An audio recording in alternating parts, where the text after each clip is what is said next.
Hello students. तो ये एक संविदा बिहार एएनएम एग्ज़ाम के लिए एक मॉडल टेस्ट पेपर होने वाला है। आपका एग्ज़ाम जिस हिसाब से आपके एग्ज़ाम में जो क्वेश्चंस होंगे 60 क्वेश्चंस आपसे पूछे जा रहे होंगे, उसी तरह से आज का ये क्लास भी रहने वाला है, जिसमें मैं आपको एक मॉडल पेपर का सॉल्व करके दिखाने वाली हूँ कि कैसे आपके 60 क्वेश्चन आ रहे होंगे। ये सारे के सारे क्वेश्चन बहुत इंपॉर्टेंट है, तो वीडियो को लास्ट तक बिना स्किप किए हुए देखिए।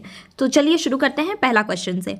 गर्भावस्था में सबसे खतरनाक लक्षण कौन सा माना जाता है? ऑप्शन है हल्की उल्टी, पैरों में हल्की सूजन, वेजाइनल ब्लीडिंग यानी योनि से रक्तस्राव, या फिर कमजोरी महसूस होना।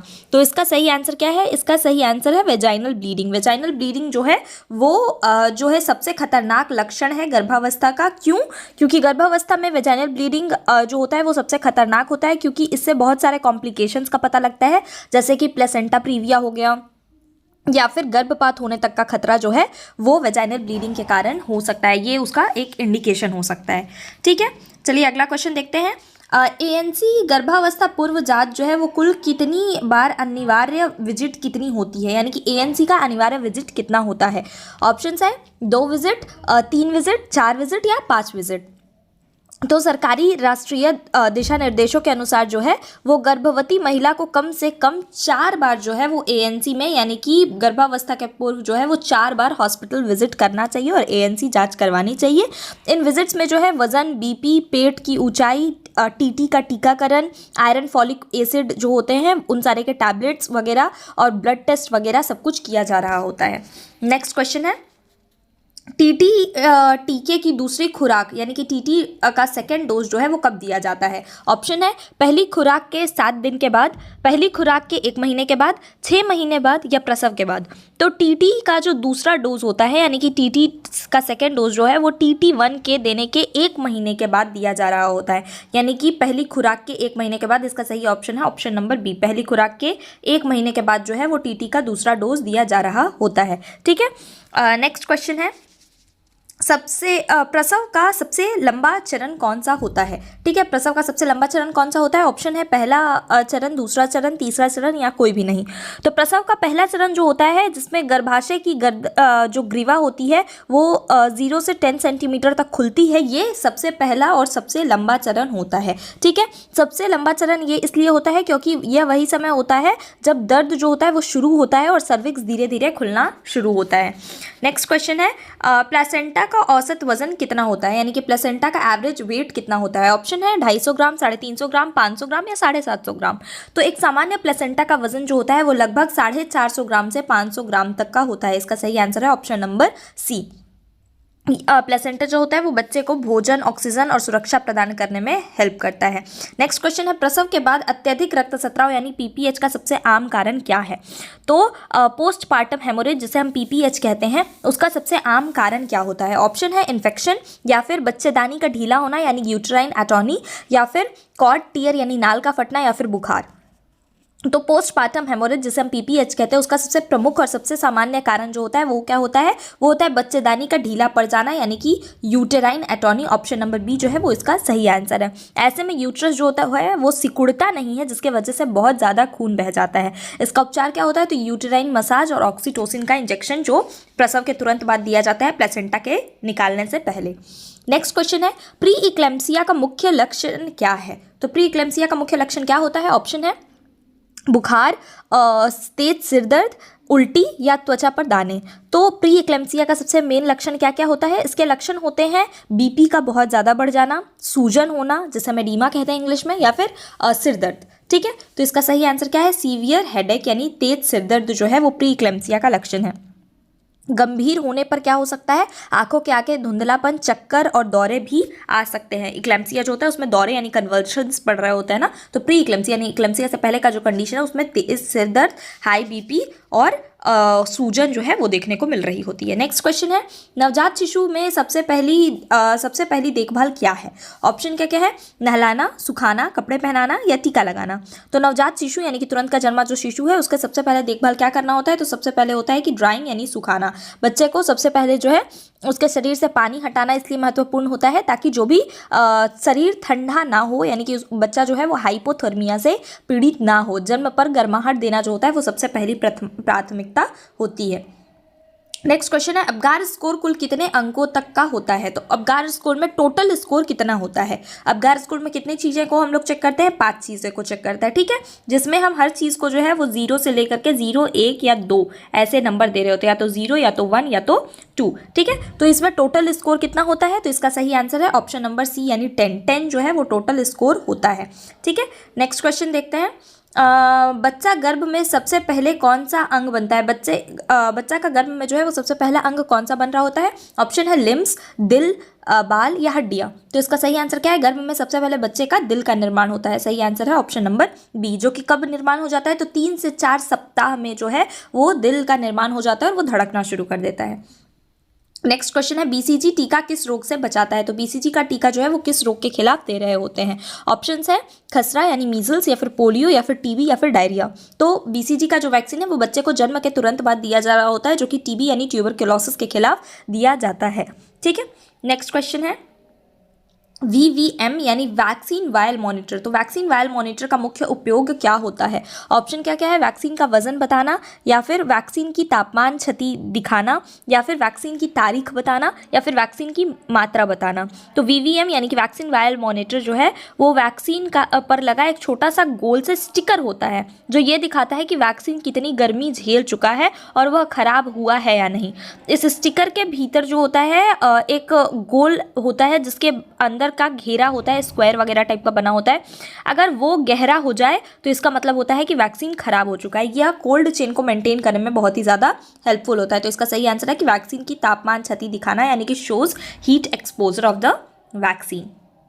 नेक्स्ट क्वेश्चन है ORS घोल तैयार करने का सही तरीका क्या है। ऑप्शन क्या क्या है, एक पैकेट को 1 लीटर साफ पानी में घोलना, एक पैकेट को 2 लीटर साफ पानी में घोलना, आधा पैकेट को 1 लीटर साफ पानी में घोलना, या फिर 2 पैकेट को 1 लीटर पानी में घोलना। तो ORS पैकेट एक बार में 1 लीटर पानी में ही घोला जाता है, यानी कि एक पैकेट को 1 लीटर साफ पानी में घोलना। ऑप्शन नंबर ए जो है वो इसका सही आंसर है। ORS जो है वो डायरिया वगैरह के केस में देते हैं ताकि डिहाइड्रेशन यानी कि वाटर और इलेक्ट्रोलाइट का जो लॉस हो चुका है उसको मेंटेन किया जा सके। लो बर्थ वेट किसे कहते हैं। ऑप्शन है 1500 ग्राम से कम, या फिर 2000 ग्राम से कम, या फिर 2500 ग्राम से कम, या फिर 3000 ग्राम से कम। तो लो बर्थ वेट बेबी हम किसे कहते हैं, जिस बच्चे का वजन जो है वो 2.5 kg यानी कि 2500 ग्राम से कम होता है, उस बच्चे को लो बर्थ वेट बेबी कहते हैं, ठीक है। लो बर्थ वेट जो LBW शिशु होते हैं उनमें ठंड लगना, स्वास्थ्य समस्या और संक्रमण यानी इन्फेक्शन की स्थिति उनमें ज़्यादा देखने को मिलती है। पेंटावेलेंट टीका जो होता है वो कितने रोगों के खिलाफ दिया जाता है। ऑप्शन है 2 रोग, 3 रोग, 5 रोग या 6 रोग। तो पेंटावेलेंट जैसा कि नाम से ही पता चल रहा है, पेंटा का अर्थ होता है 5, तो पेंटावेलेंट टीका जो है वो 5 रोगों के खिलाफ दिया जाता है। वो रोग कौन कौन से होते हैं, 5। इसका सही आंसर ऑप्शन नंबर सी। वो रोग कौन कौन से होते हैं, डिप्थेरिया, टेटनस, काली खांसी, HIV यानी कि हेपेटाइटिस बी वैक्सीन, और साथ ही साथ जो HIV-B यानी कि हेमोफाइलस इन्फ्लुएंजा बी जो वैक्सीन आती है इसके खिलाफ, यानी कि ये 5 जो बीमारी हैं जिसके खिलाफ पेंटावेलेंट वैक्सीन जो है वो दिया जा रहा होता है। नेक्स्ट क्वेश्चन है नवजात शिशु में शरीर का तापमान बनाए रखने के लिए सबसे महत्वपूर्ण विधि कौन सी होती है।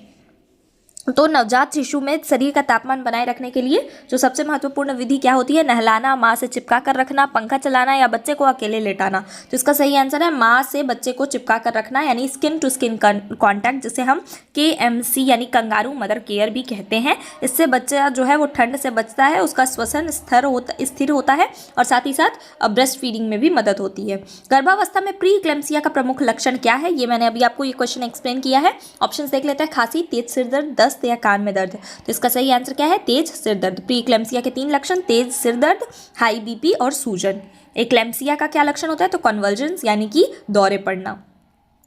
जननी सुरक्षा योजना JSY किससे संबंधित है। ऑप्शन है बच्चों का टीकाकरण, सुरक्षित प्रसव, या फिर बुजुर्गों का इलाज, या फिर छात्रवृत्ति। तो इसका सही आंसर है कि जननी सुरक्षा योजना जो है उसका जो उद्देश्य है वो है सुरक्षित प्रसव कराना, संस्थागत प्रसव कराना, और मातृ मृत्यु दर यानी कि MMR मैटरनल मोर्टालिटी रेट को कम करना, ठीक है। नेक्स्ट क्वेश्चन है बच्चा गर्भ में किस महीने में हलचल महसूस करता है। तो बच्चा जो है वो गर्भ के किस महीने में हलचल करता है। ऑप्शन क्या क्या है, 2 महीना, 3 महीना, 4 महीना या 5 महीना।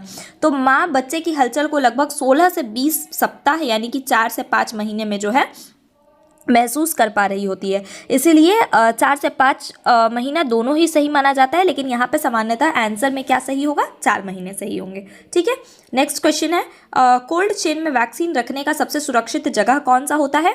ऑप्शन है ILR यानी कि आइसलाइन रेफ्रिजरेटर का ऊपर वाला हिस्सा। ILR का फुल फॉर्म होता है आइसलाइन रेफ्रिजरेटर। ठीक है, तो पहला ऑप्शन है ILR का ऊपर वाला हिस्सा, दूसरा ऑप्शन है ILR का नीचे वाला हिस्सा, तीसरा ऑप्शन है कमरे का कोना, या फिर चौथा ऑप्शन है बर्फ की बाल्टी। तो इसका सही आंसर क्या है? कोल्ड चेन में जो वैक्सीन रखने का सबसे सुरक्षित जगह होता है वो होता है आइस लाइन रेफ्रिजरेटर का नीचे वाला हिस्सा। आइस लाइन रेफ्रिजरेटर का जो नीचे वाला हिस्सा होता है उसमें जो तापमान होता है वो स्थिर होता है, इसलिए वैक्सीन को हमेशा नीचे रखा जाता है, ऊपर नहीं। ठीक है, यह जो होता है वो वैक्सीन वर्ल्ड मॉनिटर के साथ मिलकर के हर साल जो होता है, यह हर बार जो होता है मॉनिटर किया जाता है। नेक्स्ट क्वेश्चन है ORS का घोल किस स्थिति में सबसे अधिक उपयोग किया जाता है? तो ORS का घोल किस स्थिति में सबसे ज़्यादा उपयोग किया जाता है, ये मैंने अभी आपको एक क्वेश्चन एक्सप्लेन करते वक्त बताया था। ऑप्शंस क्या क्या है? बुखार, दस्त, या फिर डिहाइड्रेशन, या फिर TB, या फिर खसरा। तो इसका सही आंसर क्या है? दस्त यानी डिहाइड्रेशन। अगर बॉडी में पानी का या इलेक्ट्रोलाइट का कमी हो रहा है तो उस सिचुएशन में जो है ORS दिया जा रहा होता है पानी में घोल के। ORS का फुल फॉर्म आप सभी लोगों को पता होगा, oral rehydration solution. Next question है कंगारू मदर केयर का सबसे मुख्य उद्देश्य क्या है? कंगारू मदर केयर क्या होता है ये भी मैंने आप लोगों को अभी थोड़ा सा एक्सप्लेन किया है। ऑप्शंस देख लेते हैं। बच्चे को सोना सिखाना, बच्चे को गर्माहट देना, टीका लगाना, या वजन बढ़ाना। तो कंगारू मदर केयर का सबसे मुख्य उद्देश्य क्या होता है? बच्चे को गर्माहट देना। जो भी बच्चा लो बर्थ वेट का होता है या उसके बच्चे को शरीर को तापमान को बनाए रखने के लिए जो है वो कंगारू मदर केयर दिया जाता है, जिसमें बच्चा जो होता है वो माँ की छाती से सीधा चिपकाया जाता है, जिससे उसका शरीर का तापमान बना रहे, उसका ब्रेस्ट फीडिंग में सुधार लाया जा सके बच्चे का, और उसका वजन बढ़ना शुरू होता है इस तरह से। नेक्स्ट क्वेश्चन है नवजात शिशु का जन्म वजन कितना होने पर लो बर्थ वेट माना जाता है? ये मैंने अभी आपको बताया है, 2.5 kg यानी कि 2500 ग्राम से कम हो तो उसे हम लो बर्थ वेट बेबी कहते हैं। नेक्स्ट क्वेश्चन है विटामिन D की कमी से कौन सी बीमारी होती है? तो विटामिन D की कमी से होने वाली बीमारी कौन सी होती है? ऑप्शन है रतौंधी यानी नाइट ब्लाइंडनेस, रिकेट्स, या फिर स्कर्वी, या फिर बेरी। तो इसका सही आंसर क्या है? नाइट ब्लाइंडनेस जो है वो विटामिन A की कमी के कारण होती है।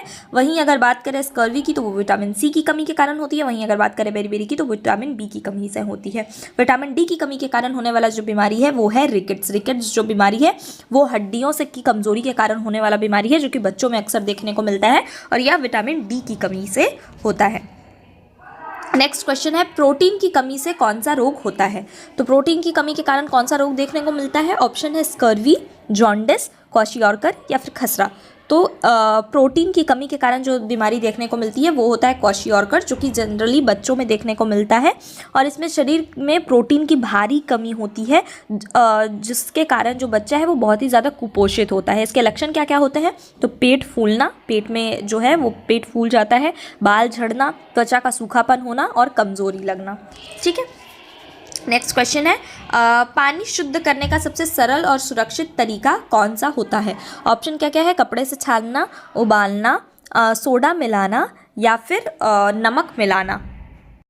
तो इसका सही आंसर है उबालना। पानी को शुद्ध करने का सबसे सरल और सुरक्षित तरीका ये होता है कि उसे उबाला जाए, क्योंकि उबालने से जो होता है वो पानी के अंदर जो भी बैक्टीरिया, वायरस और जो भी प्रेजेंट होते हैं वो सारे के सारे नष्ट हो जाते हैं। तो पानी को 1 से 3 मिनट तक उबालना चाहिए ताकि वो पूरी तरह से साफ हो जाए। कॉन्डम किस प्रकार का परिवार नियोजन विधि है? ऑप्शन है स्थायी, अस्थायी, आपातकालीन, या शल्य चिकित्सा। तो इसका सही आंसर क्या है? टेम्पोररी यानी अस्थायी। कॉन्डम जो है वो एक टेम्पोररी मेथड है फैमिली प्लानिंग का।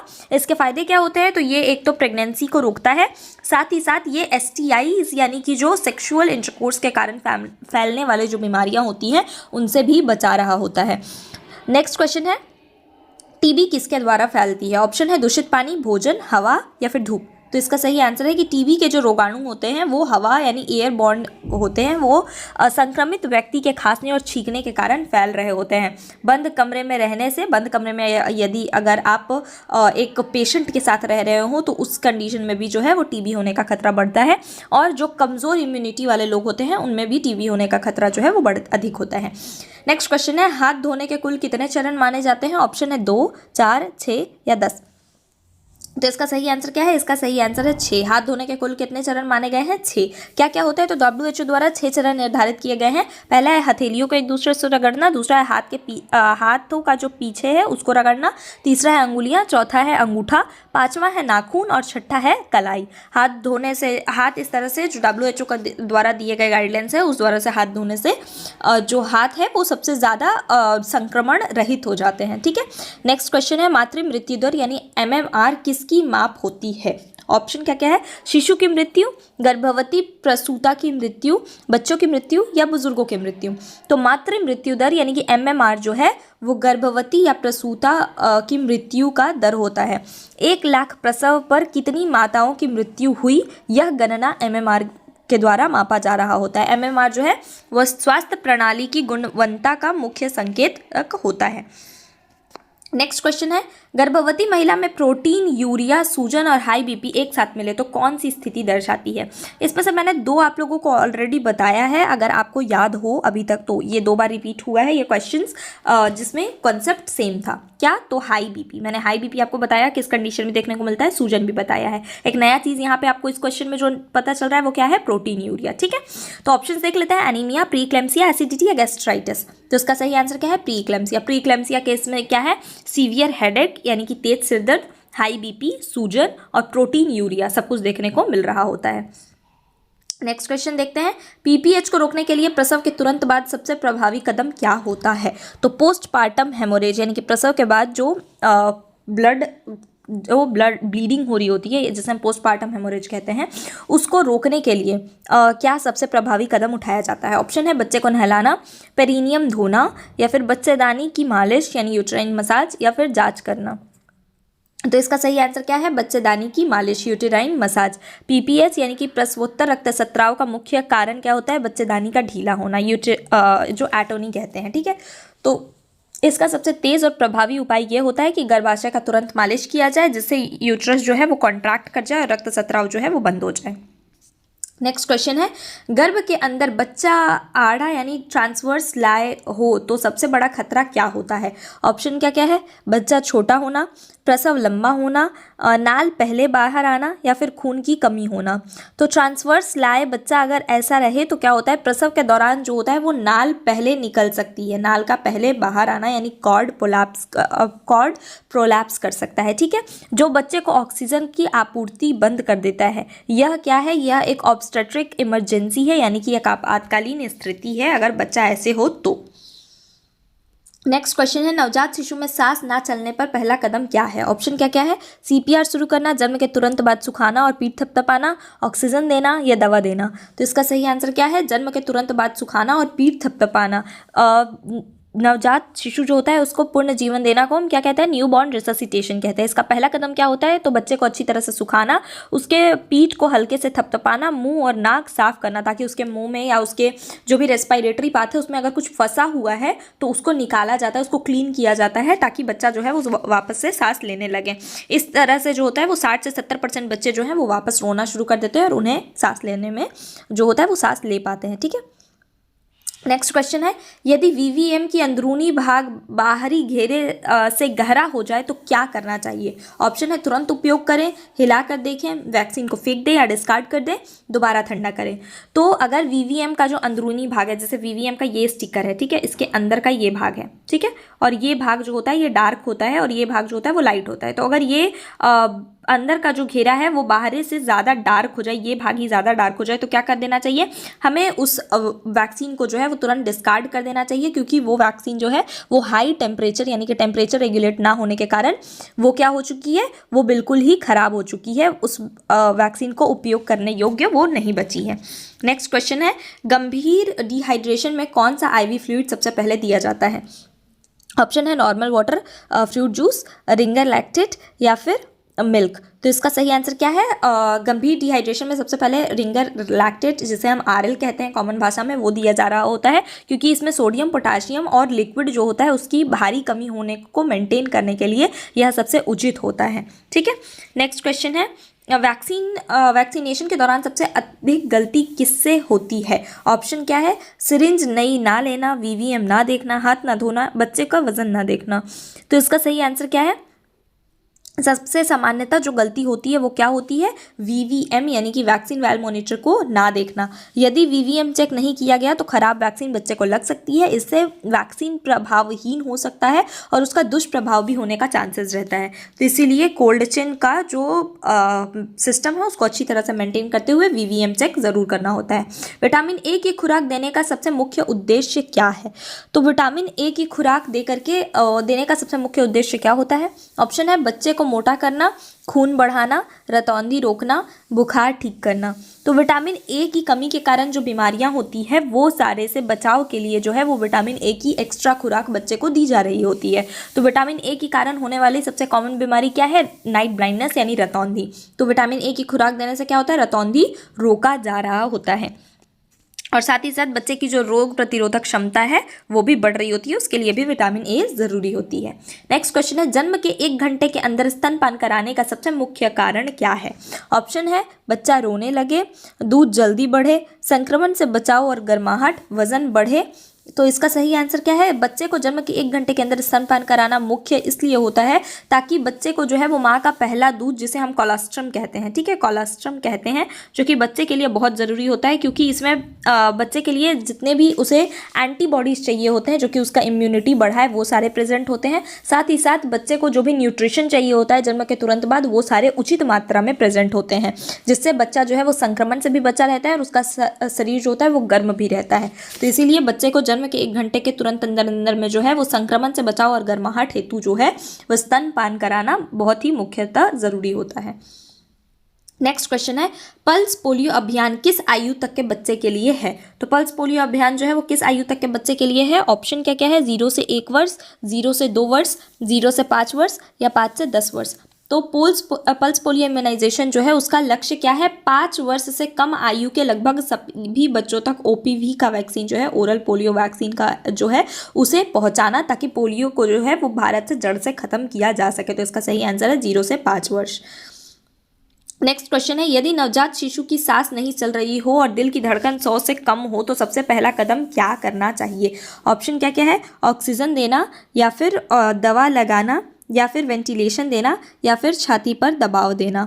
तो नवजात शिशु का अगर जो है वो धड़कन 100 से कम है और सांस नहीं चल रहा है तो सबसे पहले न्यूबॉर्न रिससिटेशन करना चाहिए, जिसमें सबसे पहले इफेक्टिव वेंटिलेशन देना चाहिए यानी provide ventilation. Option number C इसका सही आंसर है। सबसे पहले बच्चे को वेंटिलेशन देना चाहिए और उसके बाद जो है वो बैग एंड मास्क वेंटिलेशन दिया जा रहा होता है बच्चे को। साथ ही उसके छाती पर दबाव डालना चाहिए यानी कि चेस्ट कॉम्प्रेशन दिया जाना चाहिए ताकि उसका हार्ट रेट जो है वो बढ़ सके। नेक्स्ट क्वेश्चन है, कौन सी प्रस्तुति प्रेजेंटेशन प्रसव का सबसे अधिक जटिलता पैदा करती है? तो कौन से बच्चे का ऐसा प्रस्तुति है जो कि प्रसव में सबसे अधिक जटिलता ये करती है? ऑप्शन है सिर पहले यानी सिफेलिक पोजीशन, नितंब पहले यानी ब्रीच पोजीशन, आड़ा यानी ट्रांसवर्स पोजीशन या फिर चेहरा प्रस्तुति फेस प्रेजेंटेशन। तो ट्रांसवर्स पोजीशन यानी आड़ा जो होता है ये साइड पोजीशन जिसे हम कह रहे हैं, ये सबसे खतरनाक स्थिति होती है क्योंकि बच्चा अड़ा होता है, सामान्य प्रसव संभव नहीं होता, नाल पहले बाहर आ सकती है जिसके कारण जो है वो ये आपातकालीन स्थिति बनती है, क्योंकि अगर नाल पहले बाहर आ जाती है तो बच्चे का जो ऑक्सीजन का जो सप्लाई है वो कट सकता है या रुक सकता है। नेक्स्ट क्वेश्चन है, बच्चे को पहले घंटे में कौन सी चीज़ बिल्कुल नहीं करनी चाहिए? ऑप्शन क्या क्या है? सुखाना, स्तनपान, नहलाना, त्वचा से त्वचा संपर्क।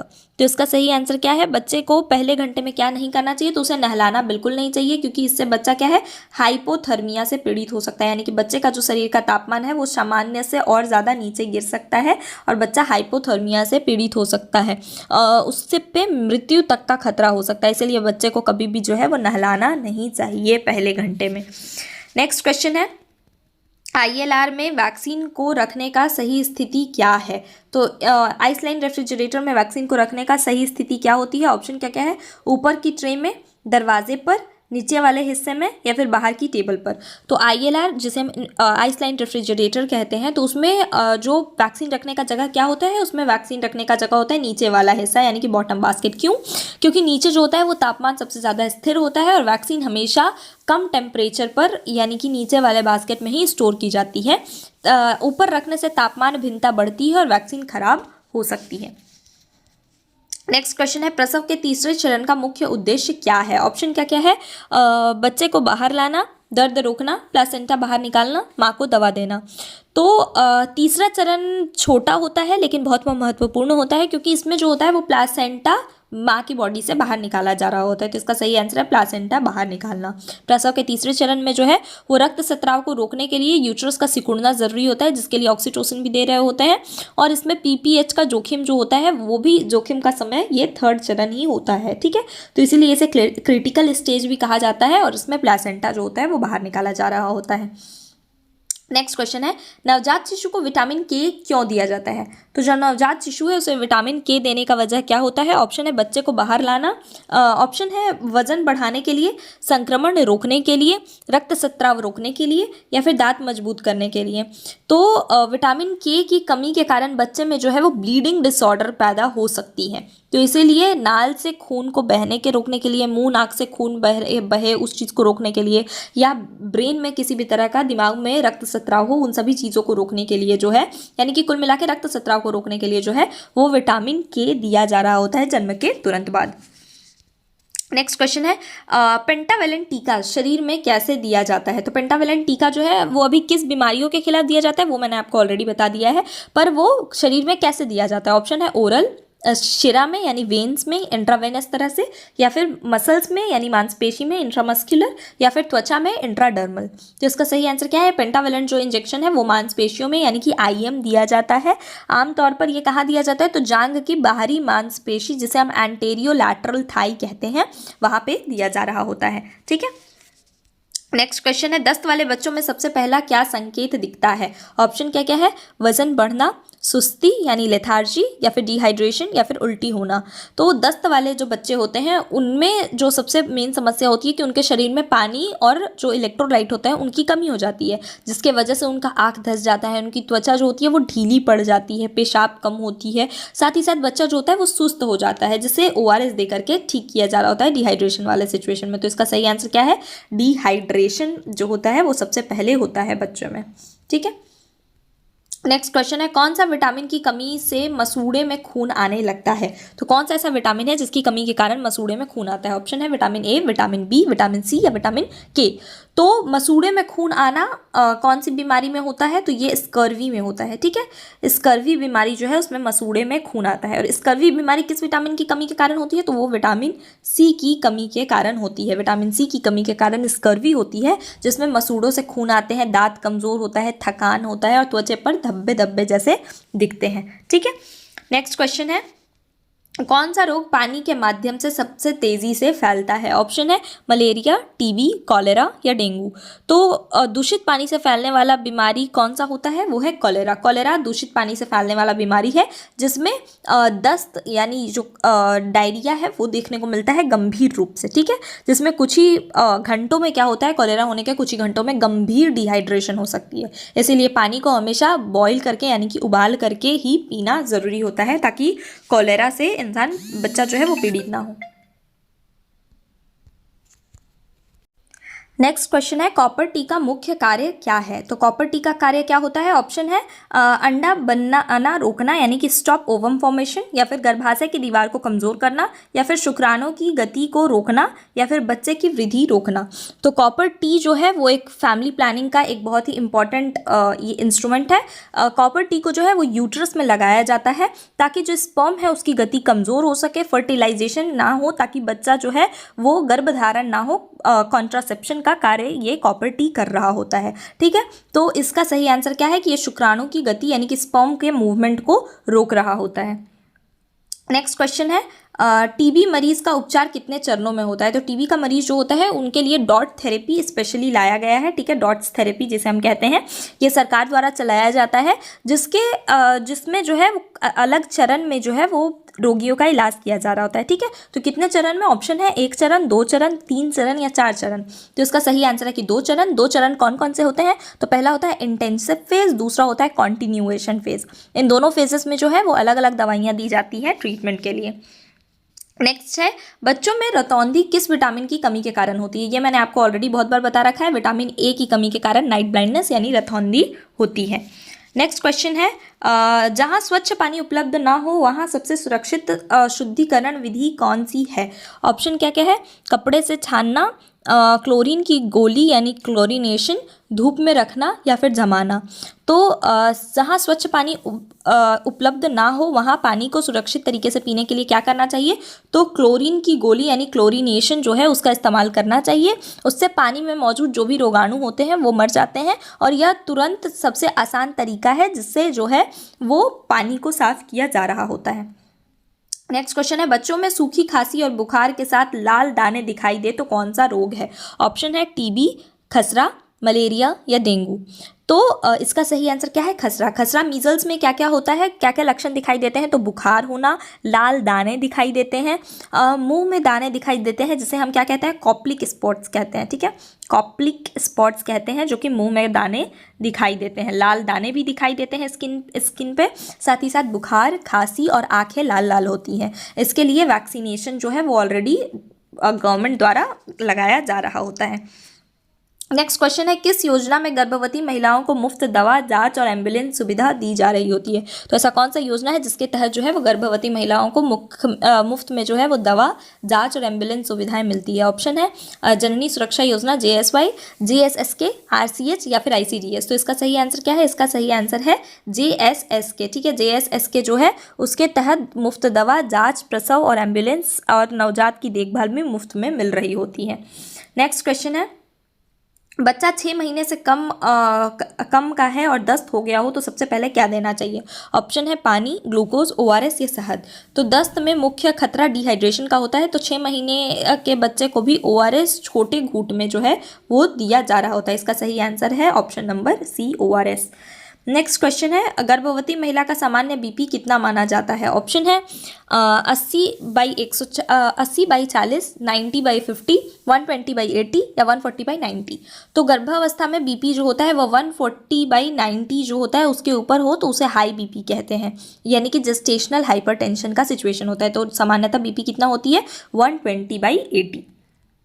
नेक्स्ट है, हाथ धोने का सबसे महत्वपूर्ण कारण क्या होता है? ऑप्शन है हाथ साफ दिखें, कपड़े साफ रहें, संक्रमण रोकना, ताजगी महसूस करना। तो इसका सही आंसर क्या है? संक्रमण रोकना। हाथ धोने का सबसे महत्वपूर्ण कारण ये होता है कि जो संक्रमण है यानी कि कोई भी बीमारी जो है वो एक से दूसरे मरीज में ना फैले, तो संक्रमण रोकने के लिए हाथ धोना सबसे महत्वपूर्ण होता है। नेक्स्ट क्वेश्चन है, किस बच्चे में मृत्यु का जोखिम सबसे अधिक होता है? ये आपका 60वां क्वेश्चन है, आज का लास्ट क्वेश्चन।